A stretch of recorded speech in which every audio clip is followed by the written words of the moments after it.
Hi friends, welcome to my channel. ఊర మిరపకాయలు ఇలా చేసుకున్నారంటే పెరుగన్నంతో చాలా బాగుంటాయండి.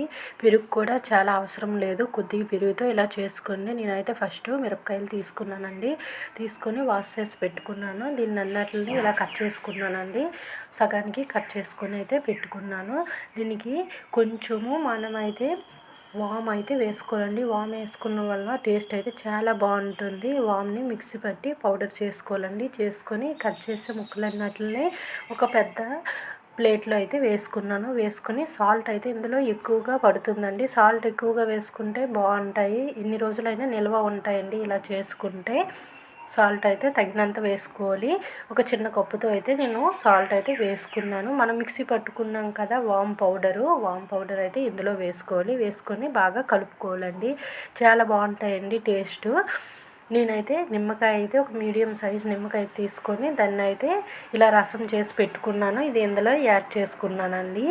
మనము పెరుగుతో మజ్జిగతో కూడా చేసుకోవచ్చండి. చూడండి, పెరుగు అయితే నేను ఈ మాత్రం తీసుకుని వేసుకుంటున్నాను. ఇందులో ఎక్కువ మజ్జిగ తీసుకొని ఈ పెరుగునే నీళ్ళులా చేసుకొని వేసుకోవచ్చు. అలా కన్నా ఇలా అయితే టేస్ట్ చాలా బాగున్నాయండి. మనకి మజ్జిగ కూడా వేస్ట్ అవ్వదు. ఇలా అయితే కరెక్ట్గా సరిపోతుంది. అందుకోసమని నేనైతే ఇలా చేసుకుంటున్నాను. కొద్దిమంది చేస్తున్నారు కదా ఓన్లీ నిమ్మరసంతో, అలా అయితే టేస్ట్ అంత లైక్గా ఉండదండి. ఇలా కొంచెం పెరుగు అయితే యాడ్ చేసుకుంటే టేస్ట్ చాలా బాగుంటుంది. అందుకోసమని నేనైతే ఒక కప్పుడైతే పెరుగు వేసుకున్నాను. బాగా కలుపుకొని ఇందులో వేసుకోవాలండి. వేసుకొని వీటన్నిటిని బాగా కలుపుకోవాలండి. ఇది పట్టే విధంగా దీన్ని అయితే కలుపుకొని దీన్ని ఒకరోజు దీన్ని బాగా ఊరబెట్టుకోవాలి. ఊరబెట్టుకుంటే ఇవి బాగా ఈ రసం అనేది ఎక్కువ దిగుతుంది, చాలా బాగుంటుంది. కారం అనేది కుడుతుందండి పెరుగు వేయడం వల్ల. నిమ్మరసము పెరుగు వేయడం వల్ల. ఓన్లీ ఒక్కటే వేసామనుకో ఇంకా బాగుండదండి టేస్ట్. అందుకోసమని నేనైతే పెరుగు కూడా యాడ్ చేసుకున్నాను. ఇవి బాగా ఇలా కలుపుకొని మనమైతే ఒక బౌల్లో అయినా ఒక తపాల్లో అయినా వేసుకొని మూత పెట్టుకొని ఉంచుకోవాలండి. ఒక రోజంతా ఇదైతే ఇలా ఊరాలి. ఊరితే అప్పుడు మంచిగా రసం అనేది దిగుతుంది. కారం ఉండదండి మెయిన్. చాలా బాగుంటుంది టేస్ట్. ఇది ఆయిల్లో ఫ్రై చేసుకొని మనము పెరుగన్నంతో అయినా దీంతో అయినా తింటే బాగుంటుందండి. చాలా బాగుంటుంది టేస్ట్ అయితే. నేనైతే అన్నీ ఒక బౌల్లో అయితే వేసుకున్నాను. వేసుకొని చూడండి, లాస్ట్కి మనము అంతా మిక్స్ చేసాం కదా అవంతా దానిపైన ఇలా వేసుకోవాలండి. వేసుకొని మూత పెట్టుకోవాలి. మూత పెట్టుకున్నాక ఒక రోజండి నేనైతే ఈరోజు 10 గంటలప్పుడు ఇలా చేశాను. రేపు ఉదయం 10 అప్పుడు మళ్ళీ ఆరబెట్టుకుంటానండి వీటిని.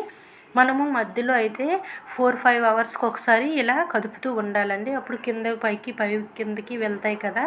నేనైతే ఆ రోజైతే 2-3 టైమ్స్ చేసుకున్నాను. 3 టైమ్స్ చేసుకున్నాను. మరుసటి రోజు ఉదయం పడుకొని లెగ్గానే ఒకసారి అయితే ఇలా కుదుపుకున్నానండి.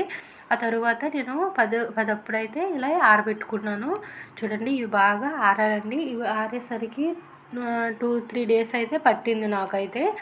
ఇవి ఫస్ట్ రోజు అయితే మనం ఇలా ఆరబెడతాము కదా. ఆరబెట్టేసాక సాయంత్రము ఇవి మనము ఆ జ్యూస్ ఉంటుంది కదా పెరుగు కొంచెము, అందులో అయితే మళ్ళీ వేసుకోవాలండి. వేసుకొని సేమ్ ఫస్ట్ లాగే ఒక 2-3 టైమ్స్ అయితే మనం దాన్ని పెట్టుకోవాలి. పెట్టుకుంటే మళ్ళీ బాగా పడుతుందండి. ఆ సాల్ట్ ఉంటుంది కదా, సాల్ట్ పెరుగు మనకి కారం అనేది కొట్టేస్తుంది. ఇగో చూడండి, ఈ రసం ఉంది కదా ఇందులో మళ్ళీ వేసుకుంటాను నేను సాయంత్రం అయ్యాక. చూడండి, సాయంత్రం అయ్యేసరికి ఇలా అయ్యాయండి, కొంచెం ఆరాయి. ఇంకా ఈ ఊర మిరపకాయలు మనం పెట్టుకోవడానికి మార్కెట్లో ఇంకా వైట్ గుండేవి కూడా దొరుకుతాయి. నేనైతే గ్రీన్ ఆర్ట్తో పెట్టుకున్నానండి.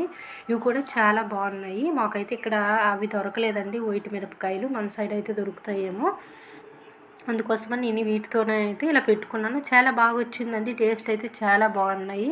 పిల్లలు కూడా చాలా ఇష్టంగా తింటున్నారు పెరుగన్నంతో అయితే. చూడండి, ఇలా మళ్ళీ అన్నీ అందులో వేసుకొని కుదుపుకోవాలండి. కుదుపుకొని మళ్ళీ మనం రేపు ఉదయం వరకు ఇలా నానబెట్టుకోవాలి. మధ్యలో ఒకసారైనా 2 సార్లైనా కుదుపుకుంటే సరిపోతుంది. ఇది మళ్ళీ మూత పెట్టుకోవాలండి. మూత పెట్టుకొని అలా పెట్టుకోవాలి. మళ్ళీ మరుసటి రోజు కూడా ఇలానే సేమ్ ఆరబెట్టుకోవాలండి. చాలా సింపుల్ అండి, మనమే తయారు చేసుకోవచ్చు. బయట అయితే మేము ఈ ప్యాకెట్ కొనుక్కునే వాళ్ళము 50-60 రూపీస్ అయితే పడేదండి. అలా కాకుండా మనమే ఇంట్లో తయారు చేసుకోవచ్చు కదా అని ఒకసారి అయితే ట్రై చేశాను. చాలా బాగా వచ్చాయండి. చూడండి, మొత్తము మళ్ళీ నెక్స్ట్ రోజు అయితే ఇలా ఆరబెట్టుకున్నాను. ఆరబెట్టుకున్నాక అలా వైట్గా అయిపోతాయండి. గ్రీన్గా ఉన్నా సరే మనకి బాగా ఆరిపోయాక వైట్గా అయిపోతాయి. చూడండి, ఇలా మొత్తము అయితే నేనైతే 3 డేస్ అయితే ఆరబెట్టాను. 3 డేస్ తర్వాత మంచిగా అయిపోయిందండి. ఈ జ్యూస్ కూడా మనకి లాస్ట్‌లో అయితే వేస్ట్ చేయడానికి ఏమీ లేదండి. చూడండి ఏం మిగలలేదు. మొత్తం దానికైతే పట్టేసిందండి. ఇంకా చిన్న చిన్న ఈ గింజలు ఉంటాయి కదా, గింజలు కూడా అందులో వేసియండి. అవి కూడా చాలా బాగుంటాయి. మనం ఏమైనా తాలింపులు పెట్టేటప్పుడు అందులో పప్పులో అయినా దేనిలో అయినా వేసేయచ్చు. ఈ జ్యూస్ అయితే మిగిలిందండి, వేస్ట్ ఏం కాలేదు. చూడండి మీరు కూడా ఇలా ట్రై చేయండి, చాలా బాగుంటుందండి టేస్ట్ అయితే. ఓకే ఫ్రెండ్స్, మా వీడియో మీకు నచ్చినట్లయితే సబ్స్క్రైబ్ చేసుకోండి, లైక్ చేసుకోండి, షేర్ చేసుకోండి. ఓకే అండి, ఫస్ట్ టైం మా వీడియో చూసినట్లయితే సబ్స్క్రైబ్ తప్పకుండా చేసుకోండి. చూడండి చాలా బాగా ఆరిపోయాయండి. ఆరిపోయాక ఫ్రై చేసి చూపిస్తా చూడండి. మీకు